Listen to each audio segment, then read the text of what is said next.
Mask পরেন নাই কেন? মাস্ক পরবেন না, মাস্ক পরিয়ে আদরে বিকাশ করে খয়জা মাখা দাও। মাস্ক আছে খাতা পরবেন আচ্ছা, মাস্ক পরবেন না। না, মাস্ক পরবেন না। রংপুরের মানুষকে কেন মফিজ বলা হয়?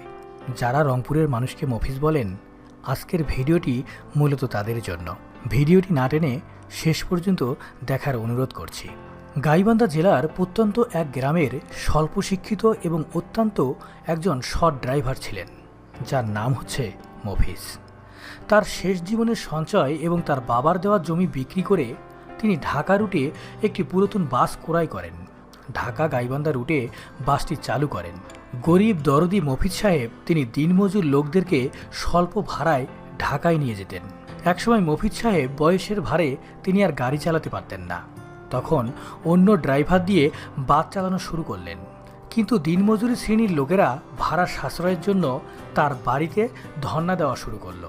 তাদের উপকার করার জন্য সাদা কাগজে মফিজ লেখে সুপারভাইজারকে দিতে বলতেন এবং বাসের ছাদে নামমাত্র ভাড়ায় তাদেরকে ঢাকায় যাতায়াতের একটা সুবিধা করে দিতেন। বাসের সুপারভাইজার মফিজ স্বাক্ষরযুক্ত যে কাগজগুলো থাকতো তাদের কাছ থেকে অনেক কম ভাড়া আদায় করতেন। তাই উচ্চস্বরে বাসের সুপারভাইজার বলতেন, ছাদে কয়জন মফিজ আসো, অর্থাৎ কয়টা মফিজের স্লিপ আছে। আর এভাবেই গরিবের বন্ধু মফিজ শব্দটি চালু হয়।